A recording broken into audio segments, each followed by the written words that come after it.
screen. I got it, yeah.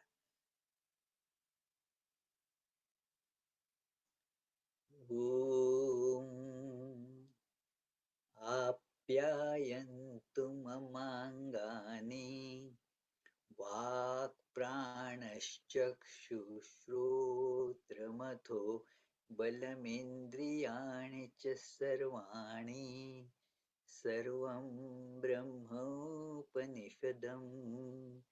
माहं ब्रह्म निराकुर्याम् मा मा ब्रह्म निराकरोत् अनिराकरणमस्तु अनिराकरणं मेस्तु तदात्मनि निरतेय उपनिषत्सु धर्मास्ते मयि सन्तु ते मयि सन्तु ओम शांति शांति शांति।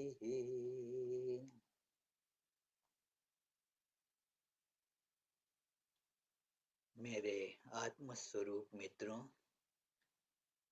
केन उपनिषद पर यह जो प्रवचन चल रहे हैं, इसमें यह अंतिम प्रवचन होगा, ऐसा लग तो रहा है। तो पिछले प्रवचन के अंत में मैंने एक गलती की थी। वह प्रवचन तो तृतीय प्रवचन था, परंतु अध्याय उसमें दूसरा अध्याय ही समाप्त हुआ था और अब एक नहीं और दो अध्याय बाकी हैं। यद्यपि इन दोनों अध्यायों का कलेवर संक्षिप्त है।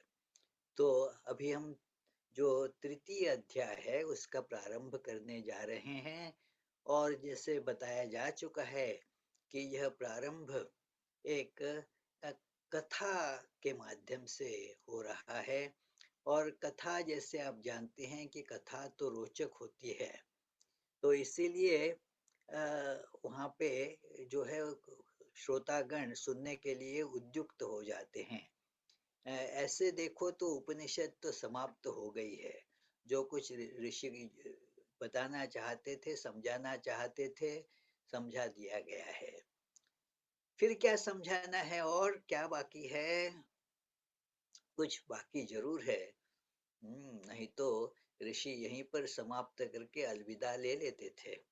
किंतु एक बड़ी महत्वपूर्ण बात बतानी अभी बाकी है, रह गई है, और वह यह कि इस साधना के मार्ग में एक बहुत बड़ा जो है एक डेंजर आ जाता है।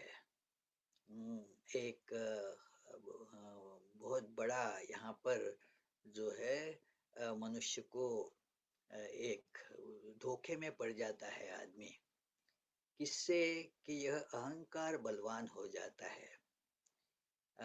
जैसे हम लोग साधना में तरक्की करते हैं तो क्या होता है कि हम आगे तो बढ़ते हैं और उसके साथ आनंद का स्फुरण भी होता है। और तब एक जो भाव जो आना नहीं चाहिए परंतु स्वाभाविकतया ही वह उपस्थित हो जाता है, वह है अपने आप के प्रति एक गौरव की भावना कि हाँ देखो तो मैं और सबसे कितना अच्छा हूँ या अच्छी हूँ। और लोग तो ऐसे ऐसा साधन भजन कहाँ करते हैं। हम हमारे पड़ोसियों को देखते हैं, कोई इस प्रकार साधना नहीं करता और कैसा गलत जीवन वे लोग जिया करते हैं। हम देखो कितना अच्छा जीवन बिताते हैं। हमने मंत्र दीक्षा प्राप्त की है और रोज नियमित रूप से हम साधन भजन इत्यादि में लगे रहते हैं। तो इसीलिए देखिए तो हमारी कैसी तरक्की जीवन में हो गई है। तो थोड़ी सी तरक्की हुई परंतु हम उससे फूल कर गुब्बारे बन जाते हैं। और गुब्बारा जो होता है क्या, फूल कर ऊपर तो जाता है फिर फूट जाता है। उसकी भीतर तो कुछ होता नहीं है। तो फिर इससे जो क्षति होगी हमारी वह जिससे न हो, हम दृढ़ता से अ, जहाँ तक जब तक हम अपने अंतिम मंजिल तक नहीं पहुँचते हैं, तब तक यह साधना जारी रखें, दृढ़ता से, अधिक अधिक उत्साह से जारी रखें। अ, यह इच्छा रखते हुए ऋषि यह कहानी बताते हैं कि साधना यह एक संग्राम होता है। एक व्यक्ति साधक तब तक रहता है कि उसमें इन दो प्रवृत्तियों का संघर्ष मानो चलता रहता है, कि एक प्रवृत्ति जो है उसे इस अध्यात्म मार्ग पर आगे बढ़ाती है, और इसके साथ इसके विपरीत जो है कि दूसरी शक्ति उसे इस संसार के प्रति आसक्त बनाकर पीछे खींचती रहती है। तो इन दोनों शक्तियों का संघर्ष साधक के जीवन में दिखाई पड़ता है।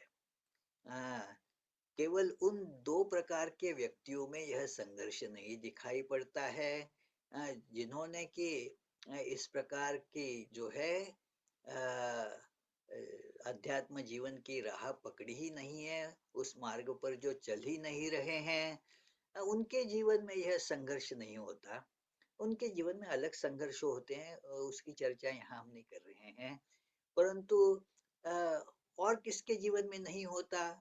जो कि उस अंतिम तत्व तक पहुंच गया है, उसके जीवन में यह फिर संघर्ष नहीं होता, और सभी के जीवन में यह संघर्ष होता ही है। इसी का नाम है साधक।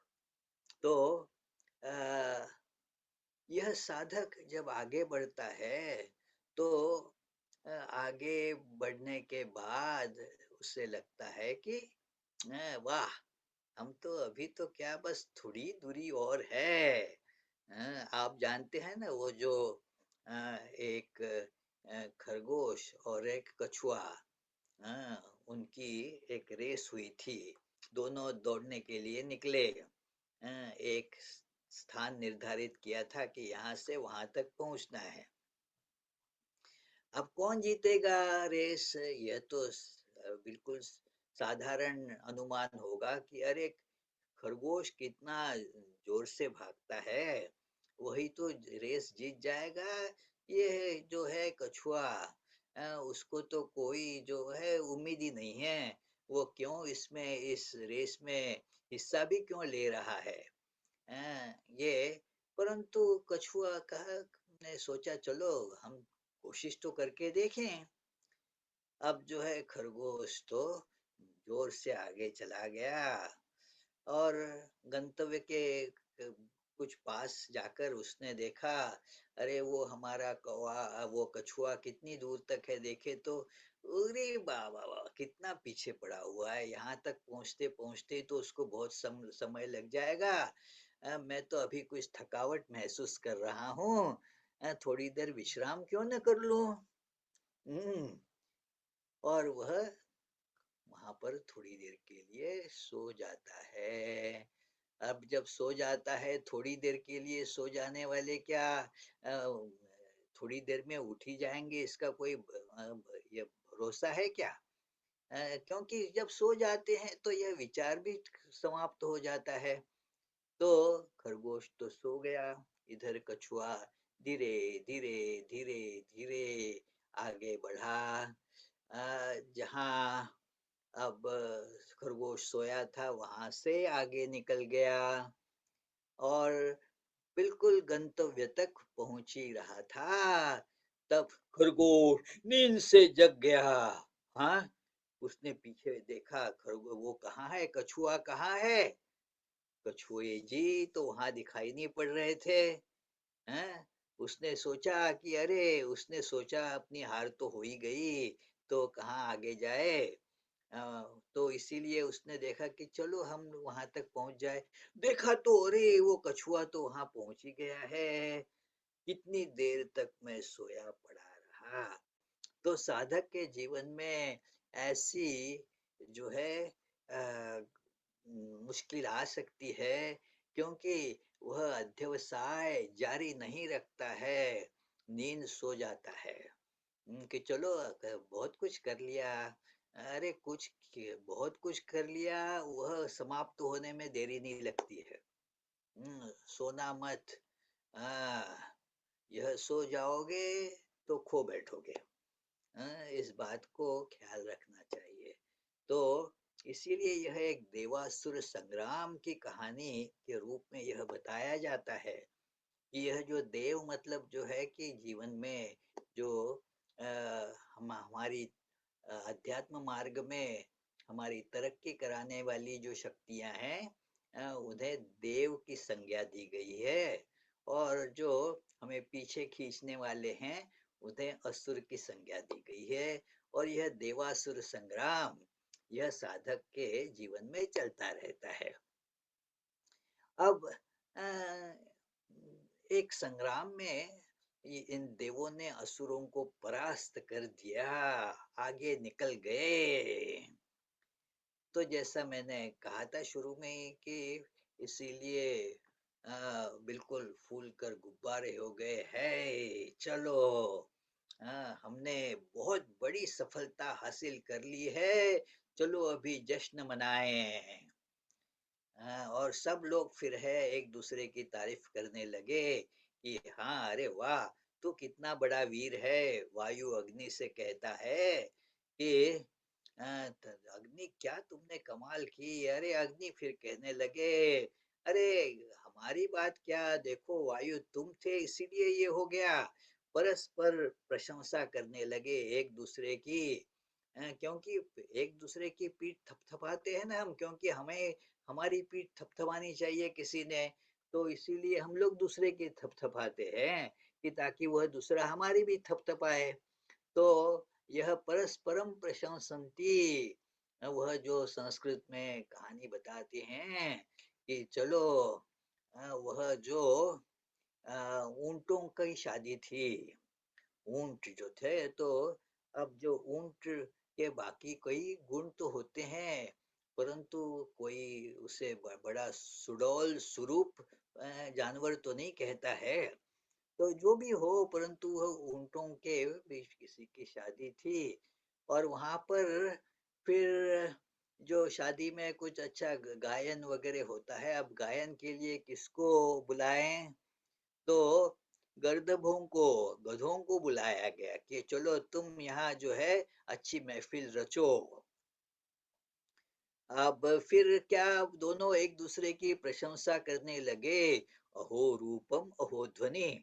हाँ, जो गधे कहने लगे ऊंटों से, वाह क्या आपका रूप है, कमाल की बात है, गजब की बात है।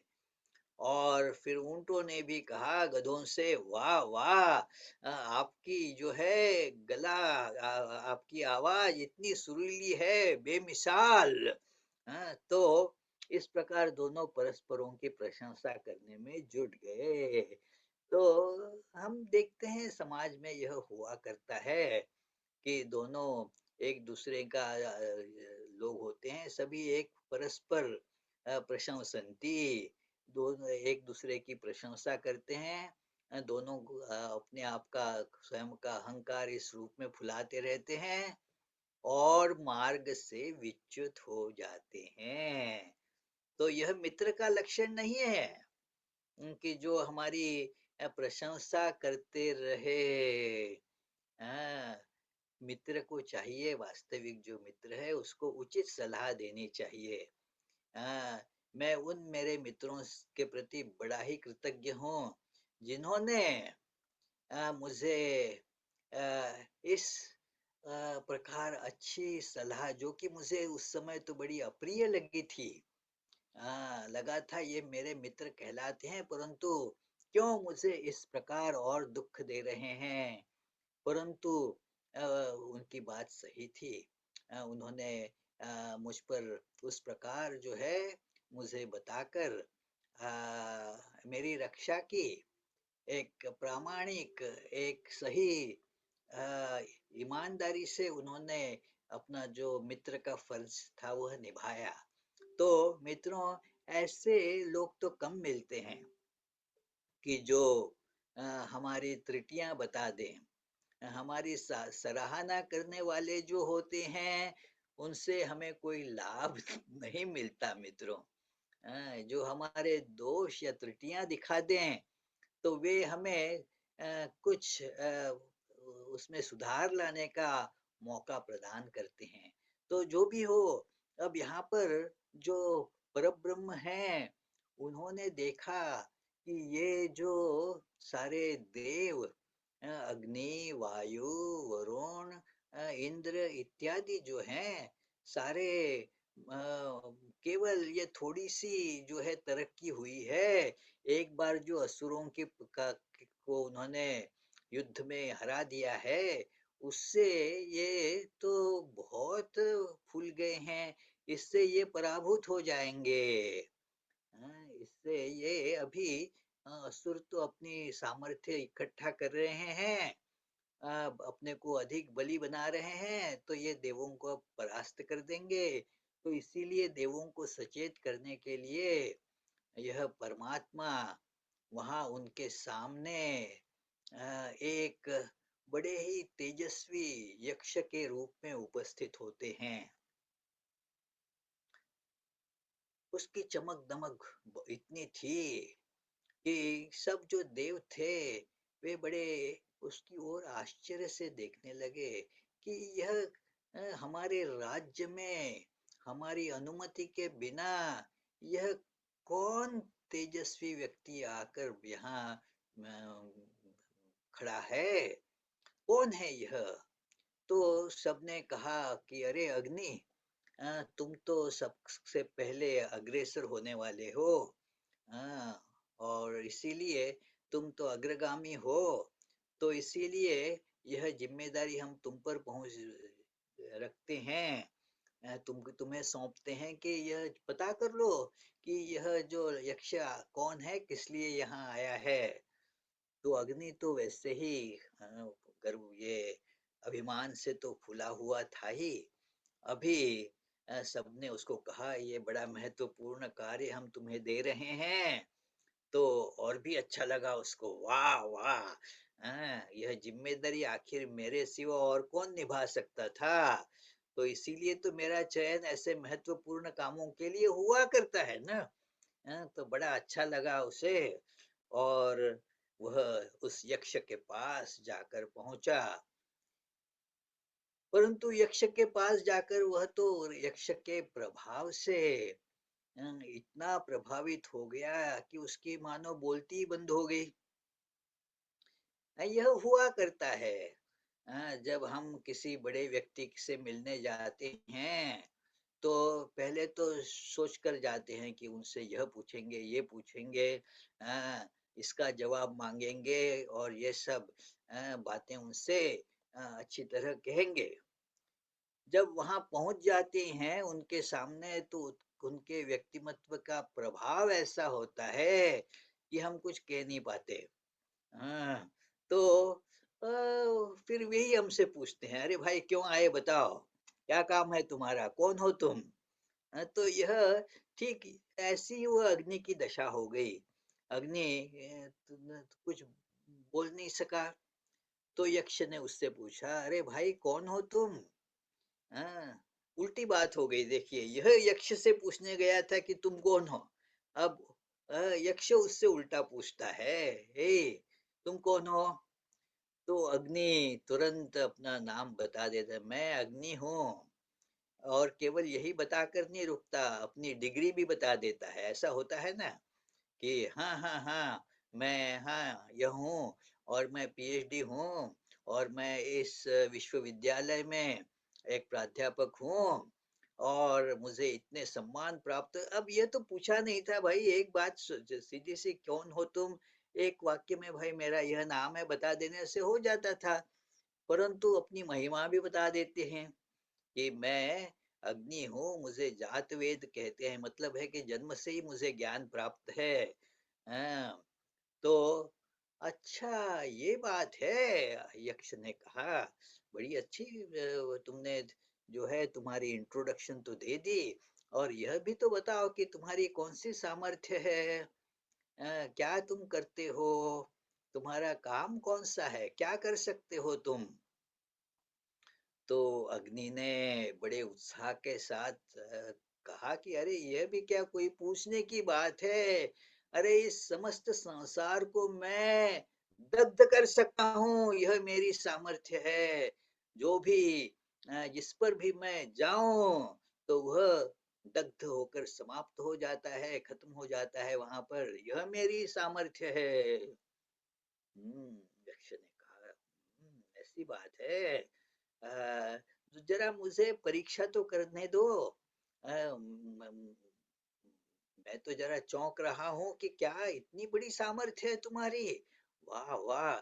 तो यक्ष ने क्या किया, अरे एक छोटा सा सूखा हुआ घास का तिनका उसके सामने रखा, अग्नि के सामने एक सूखा घास का छोटा सा तिनका रखा, और कहा, अरे जरा मुझे एक थोड़ा सा डेमोन्स्ट्रेशन तो दिखाओ, हाँ एक प्रत्यक्षीकरण दिखाओ कि कैसे इस तिनके को जरा जला के दिखाओ तो मैं जरा समझ जाऊं तुम्हारी शक्ति।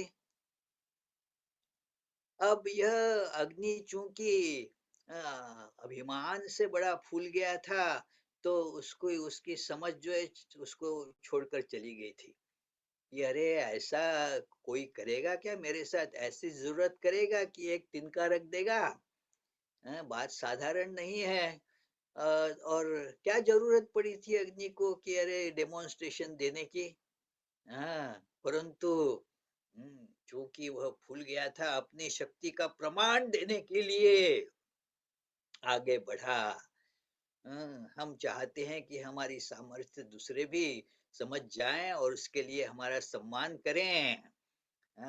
तो यह एक मनुष्य की दुर्बलता होती है, इस दुर्बलता के कारण हम लोग कितनी बार जो है माया में फंस जाते हैं कि यह दुर्बलता है कि अरे क्या मुझे क्या आवश्यकता है क्या प्रमाण देने की, कोई आवश्यकता नहीं है।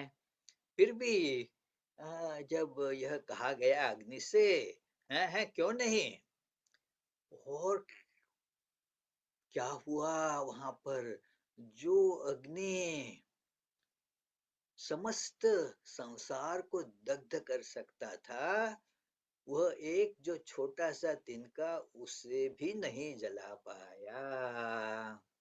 बार बार कई बार प्रयास करते करते भी वह उसमें सफल नहीं हुआ। तो अब जो है सर झुकाकर कहा, नहीं मैं नहीं कर सकता हूँ। अपने सारे जो साथी थे देव, उनके पास लौट कर आया, कहा मैं नहीं समझ सका कि यह यक्ष कौन है, मैं परास्त हो गया। तो देवों ने कहा कोई बात नहीं वायु, तुम जाओ भाई, यह अग्नि तो परास्त हुए हैं, तुम जाओ।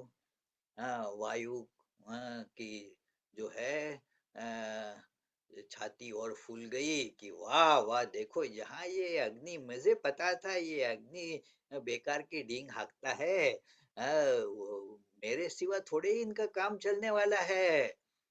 देखिए वह परास्त हो गया, अभी मुझे सब मुझे जाके करना पड़ेगा। कोई बात नहीं, मैं कर लूंगा।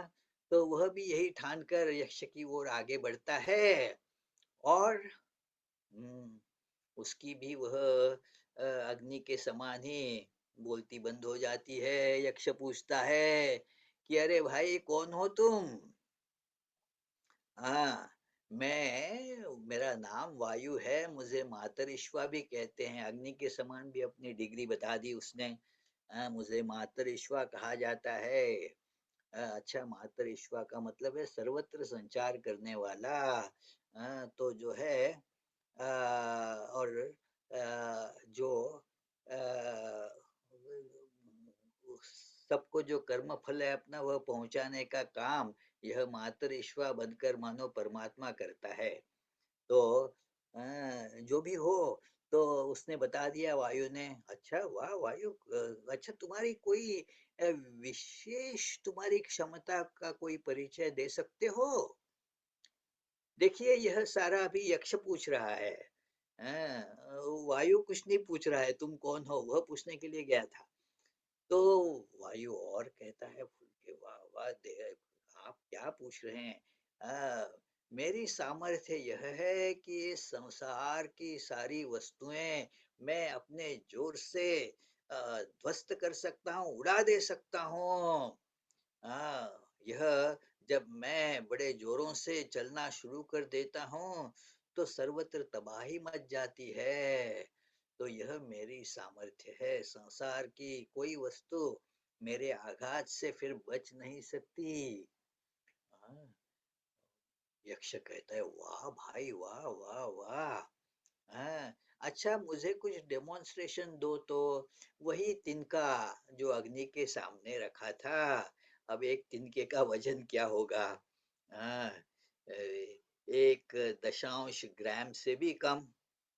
हाँ, ऐसा छोटा सा तिनका वहां रखा और वायु से एक प्रार्थ कहा, अच्छा दिखाओ तो, इसको उड़ा के दिखाओ। सब संसार भर सभी चीजों को उड़ाने वाले हो, इस एक तिनके को तो उड़ा के दिखाओ। और वायु भी उस पर बड़े जोर से अ, आघात करना उसने शुरू किया। धड़का वहां जा जाकर वह तिनका टस से मस नहीं हुआ। वही बना रहा। हम्म, कई बार प्रयास करने के उपरांत वायु वहां पर अपमानित होकर वहां से चल पड़ा और बताया अपने साथियों को।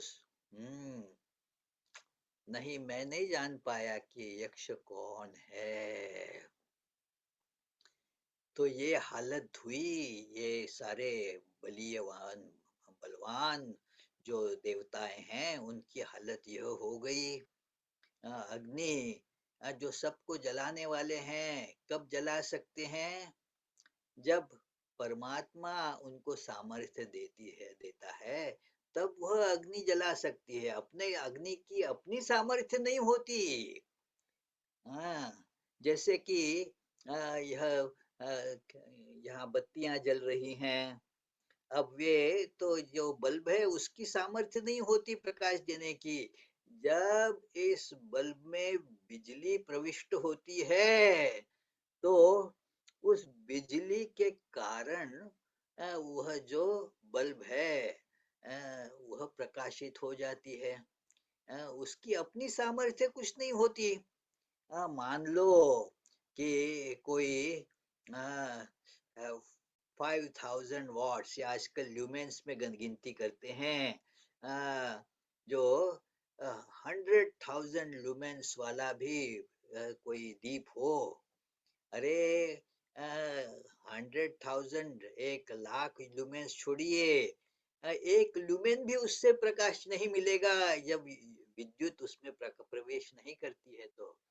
तो वैसे ही अग्नि क्या, वायु क्या, कुछ भी। अरे हम लोग अपने आप को समझते हैं मैं ये कर सकता हूँ, वो कर सकता हूँ। अरे कब?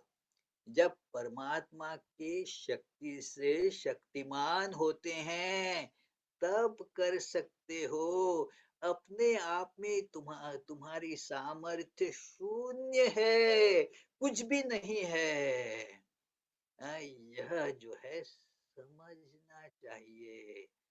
और जब इन देवताओं के जो राजा थे उनमें जो प्रमुख थे इंद्र, उन्होंने देखा कि देखो तो ये मैं इनको, ये जो मेरे सबॉर्डिनेट्स हैं, मेरे सहयोगी हैं, उनको मैं मौका देता हूँ, परंतु जब तक मैं स्वयं नहीं जाता हूँ कुछ काम नहीं होता है।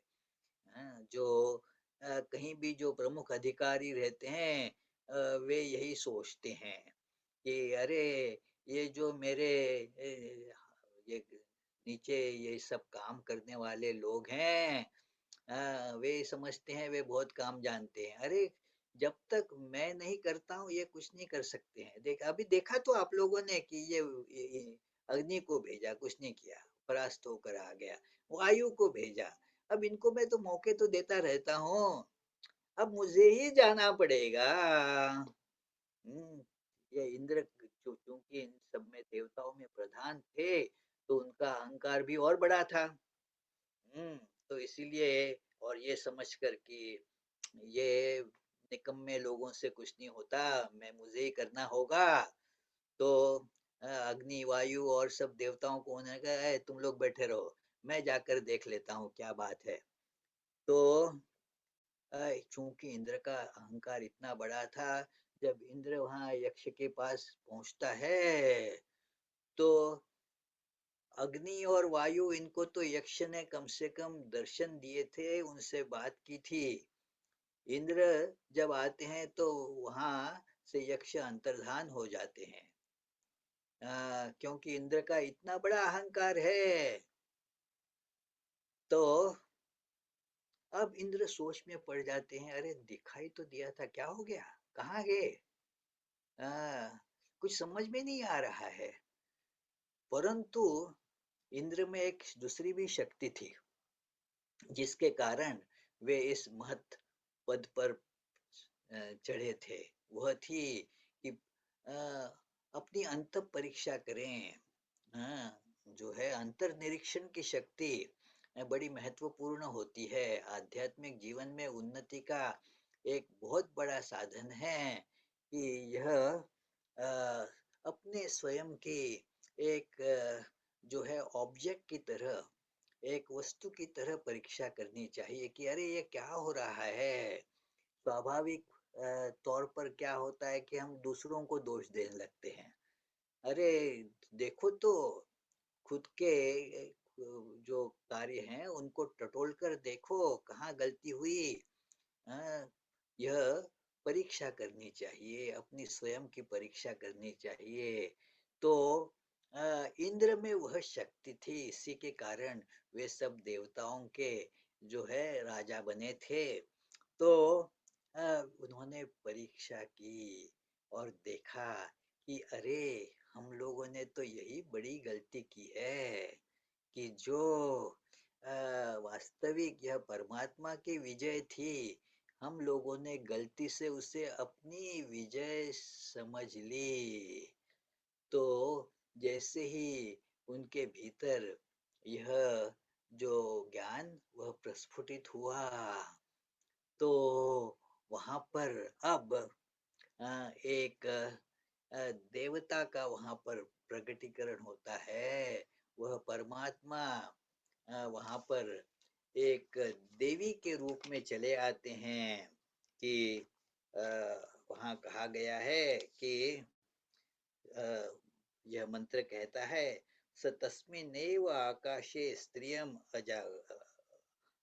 अजगाम बहुशोभनानाम उमाम हैमवतीम तांग उवाच किमेतद् यक्षमिति।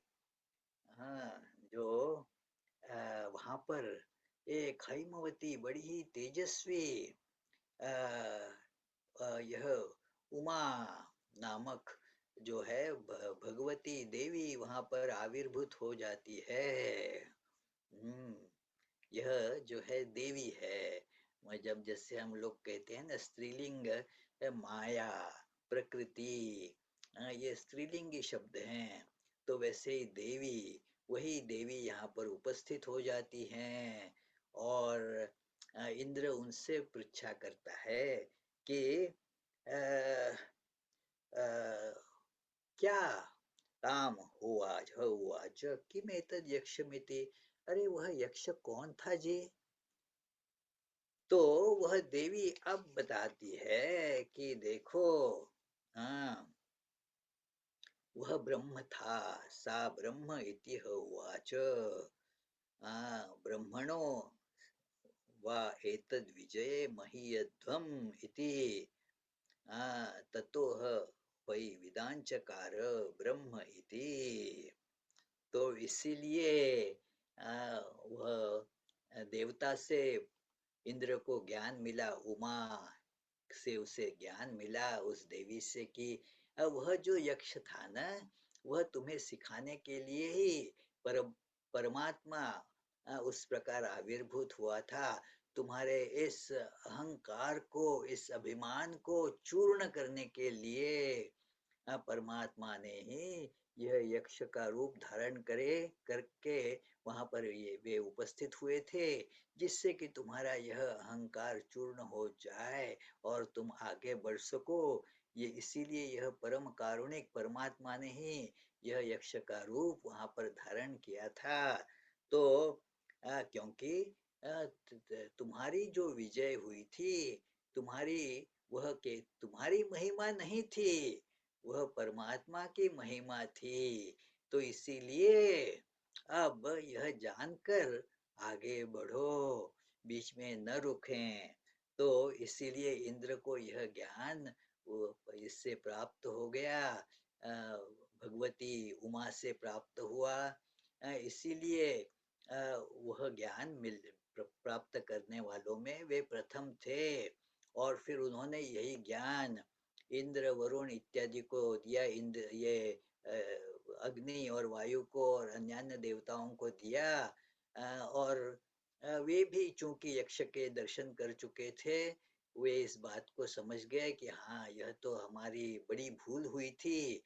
तो इसीलिए जब हम समझ जाते हैं ये कि हाँ, यह हमारी भूल हुई थी, तो हम उसे सुधार सकते हैं।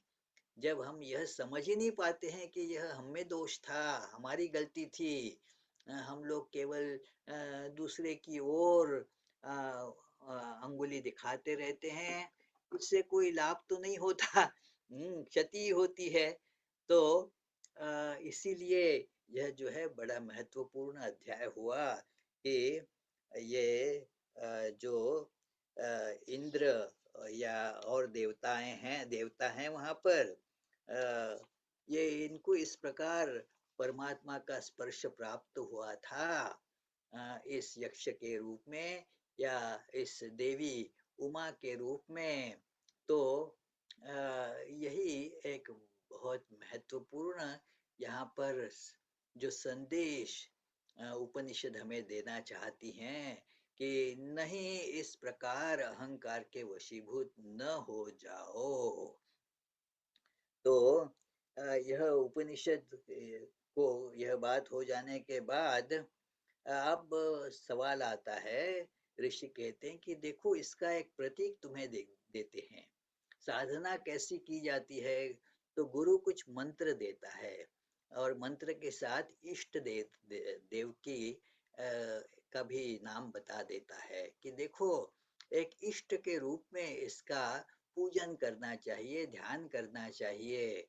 तो अब जो है इष्ट मतलब है क्या कि जो यह सर्वव्यापी परमात्मा, अब जब हम मन से उनका चिंतन करते हैं, तो अपने मन में जो वह उसका रूप प्रकट होता है, तो वह तो सीमित होता है, वह सगुण ब्रह्म कहलाता है। निर्गुण ब्रह्म और सगुण ब्रह्म, इनमें यह फर्क है मित्रों, इतना ही फर्क है। जब निर्गुण है तो उसका हम मन से ध्यान नहीं कर सकते, चिंतन नहीं कर सकते, उसके वहां वाणी की पहुंच नहीं है, मन की पहुंच नहीं है। जब हम उसका चिंतन मन से करते हैं तो वह मन के द्वारा एक सीमित उसका रूप हो जाता है। तो इस सीमित रूप का परमात्मा समझकर ध्यान करना होता है। तो वह जो, चूंकि हर व्यक्ति का मन अलग है, तो इसीलिए परमात्मा का जो रूप है हर व्यक्ति के लिए वह भी अलग अलग हो जाता है। तो गुरु बता देते हैं कि यह इसका रूप है, यह इसका नाम है। तो इस नाम को और इस रूप को उसको कहते हैं इष्ट। जिनको यह जो है इसका अधिक अध्ययन मित्रों हम लोग स्वामी विवेकानंद जी के भक्ति योग पुस्तक से कर सकते हैं। तो यह अब यह बताया जाता है कि देखो कि यहाँ इसका आदेश दिया जाता है कि कैसे परमात्मा का ज्ञान प्राप्त करें, कैसा ध्यान करें। तो जैसी विद्युत चमकती है उस प्रकार मतलब प्रकाश एकदम आसमान आकाश से ये उजाले से भर जाता है।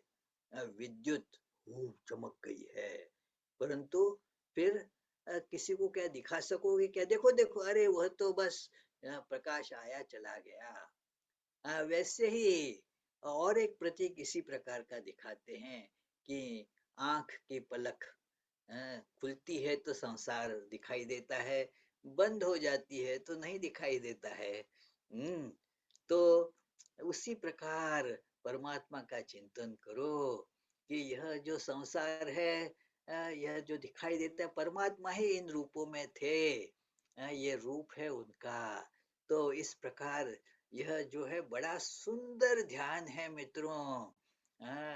परंतु इस प्रकार ध्यान करने की क्षमता सभी में नहीं होती।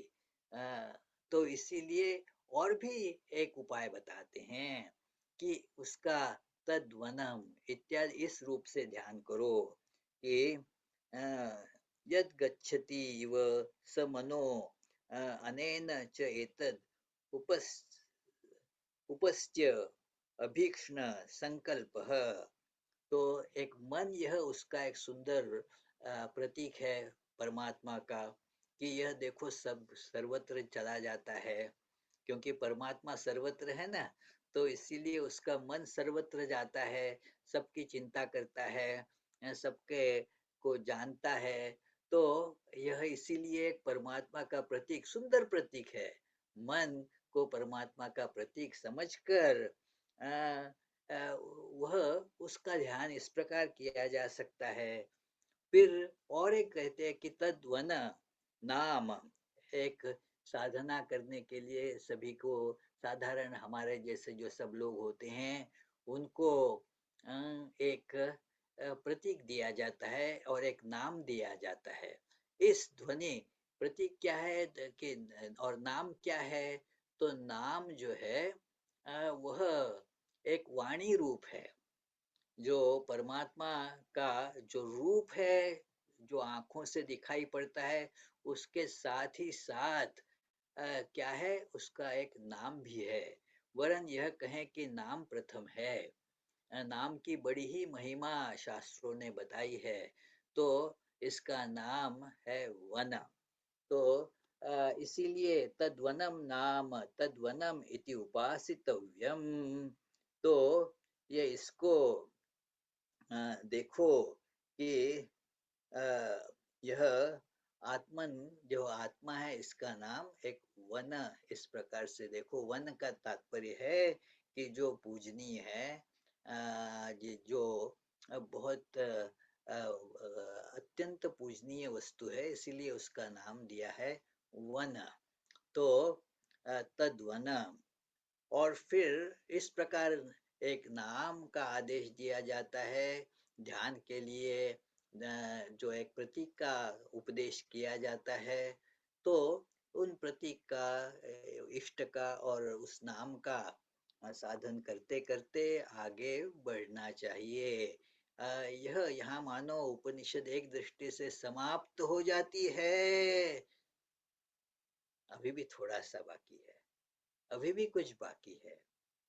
क्या अभी और शेष है? इतना तो सुन लिया, अभी शिष्य गुरु से क्या कहता है इतना सुनने के बाद? हाँ, अब कहेगा ना कि चलो धन्यवाद गुरुजी, सब तो सुन लिया, बड़ी अच्छी बात है। हाँ, नहीं, अभी और भी पूछना बाकी है। हाँ, जो एक कभी मैंने बताई होगी बात कि गुरु ने शिष्य को भगवत गीता सिखाई बहुत दिनों तक। हम्म।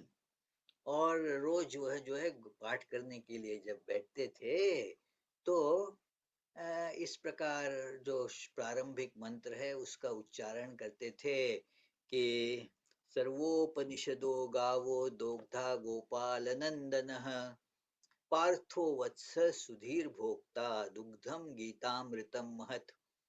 तो यह श्लोक दोनों गुरु शिष्य पाठ करते थे। तो यह सारी जो भगवत गीता समाप्ति के बाद गुरु शिष्य से पूछते हैं, बेटा सारा सब कुछ समझ में आ गया? तो हाँ जी, गुरुजी, आपने बहुत अच्छी तरह समझा दिया, सब कुछ समझ में आ गई बातें। एक बात ज़रा समझ में नहीं आ रही है कि रोज़ हम लोग जो पाठ करते थे, 2 गधा, वो 2 गधा क्या चीज़ है? अब गुरु क्या कहें? हाँ, कहते हैं शिष्य से, देखो समझाता हूँ बेटा, 2 गधा मतलब एक हो, 2 गधा, उनमें से एक तुम हो और दूसरा मैं हूँ। अब क्या कहें?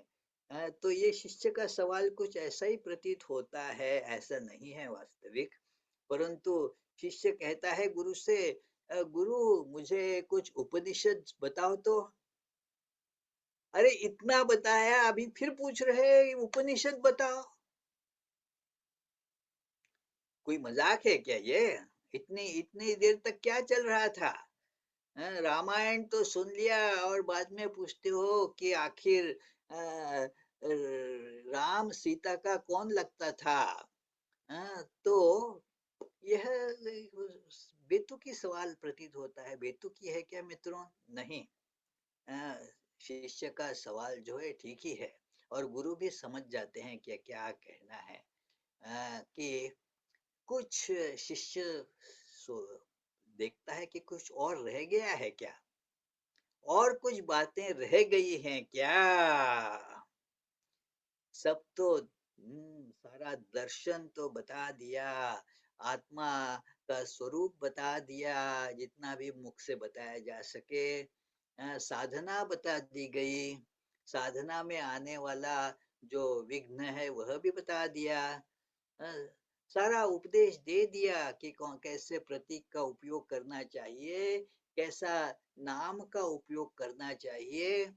यह सारा तो वैसे समाप्त तो हो गया प्रतीत होता है, परंतु शिष्य और भी पूछता है कुछ, आ, कुछ बाकी है क्या? तो गुरु कहते हैं प्रथम वाक्य में कि नहीं, तुम्हें तो उपनिषद सारी बता दी मैंने। कि हाँ, उपनिषद ब्राह्मी वाव त इति उपनिषदम अब्रूम इति। अरे तुम्हें मैंने तो अब उपनिषद ही सारी बता दी है, कुछ बाकी रह गया क्या? कहो तो कुछ बाकी नहीं रहा, परंतु कुछ जो साधन पकड़े रहने चाहिए, पकड़ के रखना चाहिए जिनको, तस्से हम्म, तपो दमः कर्म इति प्रतिष्ठा, वेदा सर्वांगानि सत्यम आयतनम। तो यो वा यो वा एताम एवं वेद अपहृत्य पापानम अनन्ते स्वर्गे लोके जेये प्रतितिष्ठति प्रतितिष्ठति। कहते हैं कि ये तप का अभ्यास नहीं छोड़ना चाहिए, तपस्या करती रहनी चाहिए। मतलब है कि शुद्धि, तप का मतलब होता है अंतःकरण शुद्धि। वह प्रयास हमेशा जारी रखना चाहिए, और अपने इंद्रियों का, मन का दमन करना चाहिए, और इसके लिए जो भी कर्म करना है वह करते रहना चाहिए। तो इसीलिए और वेदों का, उपनिषदों का अध्ययन जारी रखना चाहिए। यह जो बातें कही जाती है कि शम दम उपरति तितिक्षा इत्यादि, ये हमेशा इनको पकड़े रहना चाहिए साधक ने, इनको नहीं भूलना चाहिए। यह भूल गए तो फिर सारा तो हवाई जहाज का टिकट वगैरह तो खरीद लिया, वहां पर हवाई अड्डे पहुंच गए और देखा कि आपका जो आइडेंटिटी कार्ड है वह नहीं है साथ में। अब आपको इतना सब करने के बाद भी अंदर प्रवेश नहीं करने दिया जाएगा। तो ऐसा जिससे न हो, इसीलिए कहा है कि इसको हमेशा पकड़े रहो। इसको पकड़कर आगे बढ़ते रहो, तभी आप ठिकाने पहुंच जाएंगे। तो यह बात मानो बताने की रह गई थी। तो अंतिम उपनिषद की पंक्ति में इसे बता दिया गया है। और इससे क्या होगा, तो तुम सर्वलोक का जय कर पाओगे। तो इसीलिए दे यह परमात्मा तुम्हारे भीतर इस प्रकार तुम्हारे अनुभव में प्रकट हो जाएगी।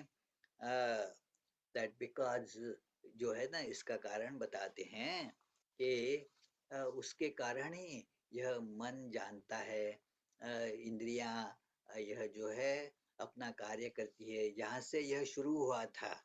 शास्त्रों में एक यह बात है, उपक्रम उपसंहार। मतलब जो है कि प्रारंभ कहाँ से हुआ, किस कौन सा प्रश्न पूछा गया था, और फिर उसका उत्तर। फिर कहते हैं कि जो तुमने प्रारंभ में पृच्छा की थी, उसी की का उत्तर अभी मिल गया है। कि देखो, तुम्हारे जीवन में वास्तविक वह तत्व प्रकाशित होगा कि जिसके द्वारा मन अपना काम कर सकता है, अन्य अन्य इंद्रियां भी अपना काम करती हैं। उन सब का प्रेरक, उन सबको चलाने वाला, उनका अंतर्यामी यह परमात्मा इस प्रकार अपने अनुभव में अभिव्यक्त हो जाएगा। इसीलिए ये जो सहकारी साधन हैं, उन्हें करते रहना चाहिए। कई बार जो है इसको फिर क्यों अंतिम बताया गया है। देखो, एक तत्व आप लोगों ने समझा होगा, कई बार अनुभव किया होगा कि जब आप किसी यात्रा के लिए निकलते हैं, तो कहते हैं ठीक है चलो चलते हैं, अभी जो भी आपको के वहाँ पर मौजूद हैं, तो वे आपको कुछ अंतिम कुछ बातें बता देते हैं। अच्छा अच्छा, तुम निकल रहे हो, अच्छा साथ में ये लिया तो ठीक है, ऐसा करना है, ख्याल में रखना। वहां जाकर पहुंचकर ऐसी ऐसा ऐसा सब करना है, ख्याल में रखना। जो बड़ी महत्वपूर्ण बातें हैं, तो उसको फिर दोहरा कर बता देते हैं, ताकि उसमें कहीं भूल न हो। तो इसी उद्देश्य से मित्रों, यह अंतिम बात कह दी गई है। देखो, आपको सभी को याद होगा, मुझे बड़ा याद है कि जब इस प्रकार कहीं जाता था, तो हमारी माता जी फिर जाते जाते कहती थी कि देखो, अरे ये किया तो, इसको लिया तो, इसको मत भूलना। ये सारी बातें बड़ी करुणा से बता देती थी। उसका बताने का तो और कोई उद्देश्य नहीं है कि जिससे हमारी भूल न हो, जिससे हमें तकलीफ का जो है सामना न करना पड़े। इसलिए परम कारुणिक जो श्रुति है, माता के रूप में हमारे सामने फिर से ये बातें उजागर करती हैं कि ये बड़ी महत्वपूर्ण बातें हैं, इसको छोड़ना नहीं।